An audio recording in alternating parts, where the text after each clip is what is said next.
네, 안녕하세요. 처인원예종묘 대표 박기민입니다. 올해 여름은 정말 길고 지독하게 더웠습니다. 제가 태어나서 이렇게 더운 추석이 있었나 싶을 정도로 굉장히 오랫동안 더운 여름이었는데 아마 저희 채널의 구독자분들도 정원일을 하시기에 굉장히 어려운 시기를 보내셨을 거라고 생각이 듭니다. 이제는 본격적으로 가을 날씨가 들어서서 가을에 여러분들에게 좀 추천을 드릴 수 있는, 제 컨텐츠에선 여러 번 다뤘지만 아직 전반적인 인지도는 떨어지는 이 떡갈립 수국에 대해서 좀 설명을 드리고 이벤트도 함께 진행을 하도록 하겠습니다. 이 떡갈립 수국을 오늘은 이 개츠비 컬렉션이라고 하는 PW사의 떡갈립 수국 컬렉션을 소개를 해드리고 떡갈립 수국의 장점과 그리고 관리하는 팁 정도까지 같이 설명을 드릴 텐데, 제 설명을 들으시고 소감을 좀 성실하게 적어주신 분들 5분을 선정해서 개츠비 중에 두 품종 스타와 문을 선물로 드리는 행사를 진행을 하도록 하고요. 그리고 할인 이벤트, 저희들 하던 대로 현장에서는 20%, 택배로는 10% 할인 이벤트도 함께 진행을 할 테니까 이 PW 떡갈립 수국은 그렇게 저렴한 편의 식물은 아니어서 여러분들에게 좋은 기회가 됐으면 좋겠습니다. 먼저 일단 개츠비 컬렉션을 소개를 해드릴 텐데요. 이 개츠비 컬렉션 중에 첫 번째로 소개를 해드릴 품종은 개츠비 스타라는 품종입니다. 기본적으로 개츠비 컬렉션 중에 가장 특이한 화형을 자랑하는 품종이라고 보시면 됩니다. 일반적으로 떡갈립 수국은 예전의 목수국, 이를테면 라임라이트처럼 홑꽃이 바글바글하게 맺히는 게 가장 큰 특징이라고 볼 수 있는데, 이 개츠비 스타 같은 경우는 겹꽃의 별 모양으로 꽃이 형성이 됩니다. 그래서 비슷한 품종으로는 이제 스노우플레이크라는 품종이 있는데, 이 스노우플레이크라는 품종보다 별의 모양이 조금 더 강한 품종이라고 보시면 되고 1.5m에서 2m까지 자라는 꽤 생각보다 크기가 있는 관목이기 때문에 포인트용으로 쓰시기에 굉장히 적합하다라고 보시면 되겠습니다. 그래서 지금 이 떡갈립 수국은 보시는 것처럼 이렇게 이파리가 떡갈립의 형태로 참나무, 오크나무 잎처럼 자라는 게 가장 큰 특징이고, 이 이파리가 가을이 들어서고 찬바람이 들어서면 붉게 단풍이 드는 게 가장 큰 메리트거든요. 그래서 이 개츠비 스타 같은 경우는 여름에는 별꽃 모양을 6월, 7월에 보시다가 찬바람이 들어서고 나서는 이렇게 붉은색 단풍까지 함께 즐길 수 있는 굉장히 좋은 품종이라고 보시면 되겠습니다. 그리고 또 하나 추천을 드릴 수 있는 이유는 이 개츠비 스타가 더 이상 PW에서 생산되지 않는 단종된 품종입니다. 작년부로. 왜냐하면 이 개츠비 스타 같은 경우는 이 별꽃의 모양이 어느 정도 성숙해졌을 때,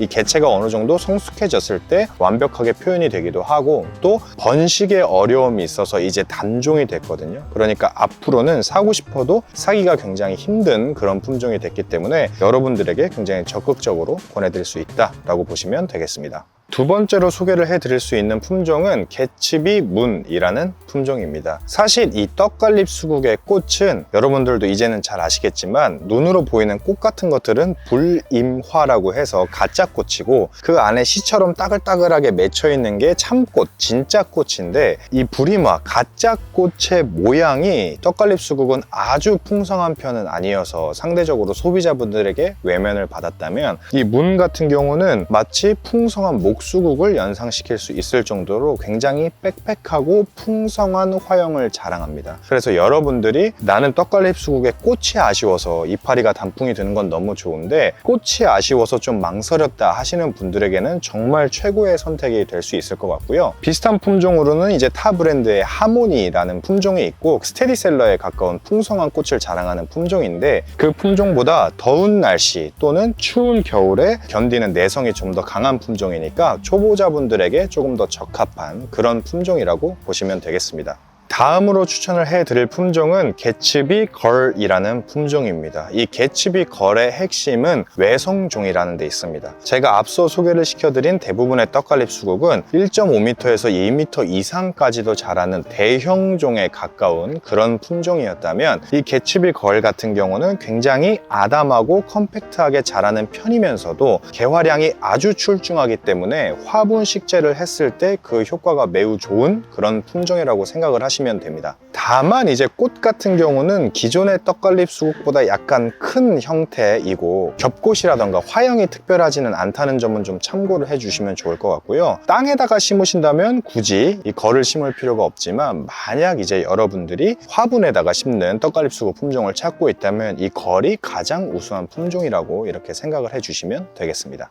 네, 그럼 이렇게 해서 저희가 떡갈립 수국의 개츠비 컬렉션 품종들에 대해서 한번 알아봤고요. 이제는 이 떡갈립 수국이 어떤 장점이 있는지를 한번 설명을 해드리도록 하겠습니다. 떡갈립 수국의 가장 큰 장점은 아무래도 관상 가치가 길다는 점입니다. 이 관상 가치가 길다는 게 무슨 뜻이냐면 1년 중에 이 식물이 예쁜 순간이 오래될수록 정원주 입장에선 좋잖아요. 왜냐하면 정원 소재는 의류처럼 내가 필요할 땐 입고 내가 필요하지 않을 땐 벗고 이렇게 할 수 있는 게 아니라 정원에서 늘 있어야 되는 거기 때문에 관상 가치가 긴 것이 요즘 정원사분들의 최대의 관심사라고 볼 수 있는데, 이 떡갈립 수국은 그런 측면에서 굉장히 훌륭한 수종입니다. 왜냐하면 지금 보시는 이렇게 넓은 형태의 이파리가 완전 초록색으로 나와서 봄이나 초여름에는 굉장한 청량감을 또 선사하고요. 그리고 여름에는 앞서 말씀드린 그런 형태의 꽃들이 개화를 하면서 꽃이 지면 이 이파리가 붉게 단풍이 들면서 완전히 버건디 색깔로 변하기 때문에 봄과 여름과 가을이 모두 다 제각기 다른 매력을 뽐낼 수 있다는 점에서 단순히 일반적인 수국처럼 여름에만 피고 지는 게 아니라 오랫동안 즐길 수 있는 그런 매력이 있다는 점이 굉장히 큰 장점이라고 보시면 되고요. 무엇보다 겨울에는 또 이 수국의 목피가 굉장히 특이한 형태를 가지고 있습니다. 약간은 분재를 연상을 하게 하기도 하고, 그러면서 목피가 벗겨지는 습성이 있기 때문에 그런 디테일을 좋아하시는 분들에게는 겨울에도 어느 정도 관상 가치가 있다. 그래서 관상 가치가 굉장히 길다는 점이 이 떡갈립 수국의 가장 큰 장점이라고 보시면 됩니다.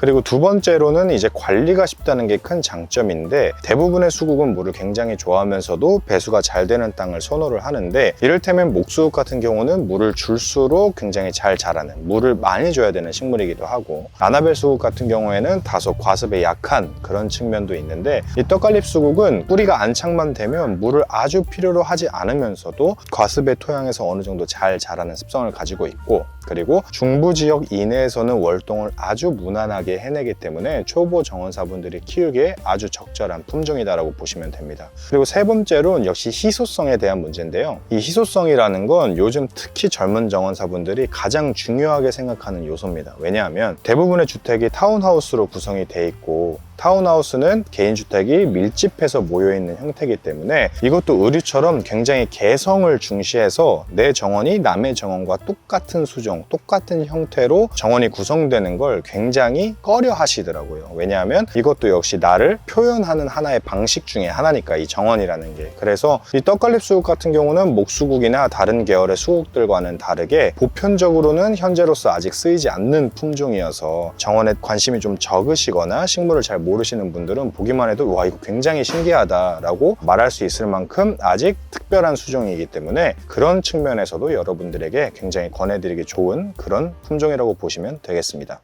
그리고 끝으로 이제 마지막 당부사항을 하나를 좀 말씀을 드려야 될 것 같은데, 수국에는 저희가 렛츠 댄스 컬렉션이라는 걸 설명할 때 들렸던 것처럼 꽃을 피우는데 2년생의 가지가 필요한 그런 수국 종류가 있고 1년생에서도 개화를 할 수 있는 그런 수국들이 있습니다. 예를 들어 목수국이나 아나벨 수국 같은 경우는 봄에 전지를 해서 새로 나온 순에도 바로 꽃을 피울 수 있다. 그래서 신년지에 개화하는 수국이다 라고 얘기를 많이 하는데, 이 떡갈립 수국 같은 경우는 마크로필라 수국과 마찬가지로 전년지에서 개화를 하는 성질을 가지고 있습니다. 그 뜻은 뭐냐 하면 이 가지에서 꽃눈이 올해 가을에 형성이 돼서 내년에 개화를 한다는 걸 의미를 합니다. 쉽게 설명하면 그런데요. 물론 이게 마크로필라처럼 이 순이 동해를 입거나 중부권에서 그래서 개화를 못하거나 하는 경우는 없지만, 대부분 전지를 굉장히 많이 하는 시기가 초봄 아니면 늦가을에 전지를 굉장히 많이 하시거든요. 그런데 이 떡갈립 수국 같은 경우는 초봄이나 늦가을에 전지를 해버리면 꽃을 피우기 위해 양분을 저장을 해놓은 가지들을 다 잘라버리는, 커팅을 하는 것이 되기 때문에 이듬해에 꽃을 볼 수 없게 됩니다. 생각보다 떡갈립 수국을 심으신 분들 중에 이게 월동도 잘하니까 목수국이나 아나벨이랑 개화 성질이 비슷하다고 판단해서 비슷한 시기 겨울이나 늦가을에 전지를 해버리시는 경우가 상당히 많아요. 그런 경우에는 꽃을 볼 수가 없다는 점을 꼭 참고를 하셔야 되고, 이 떡갈립 수국은 기본적으로 산발을 하거나 보기 싫게 자라는 형태가 아니기 때문에 필수적인 전지를 필요로 하진 않지만, 기본적으로 만약에 수영 정리를 위해 전지를 해야만 한다면 6월, 7월, 8월 꽃이 진 이후에 바로 해주셔야 이듬해 꽃을 보는데 전혀 문제가 없다는 점을 꼭 아셔야 됩니다. 그래서 떡갈립 수국은 반드시 6월, 7월, 8월 꽃이 지고 난 이후에만 전지를 해야 한다. 그 이후에 너무 늦게 초봄이나 가을에 전지를 하게 되면 그 해 또는 이듬해에 꽃을 보지 못할 확률이 매우 높다라는 점까지 꼭 참고를 해주시면 좋겠습니다.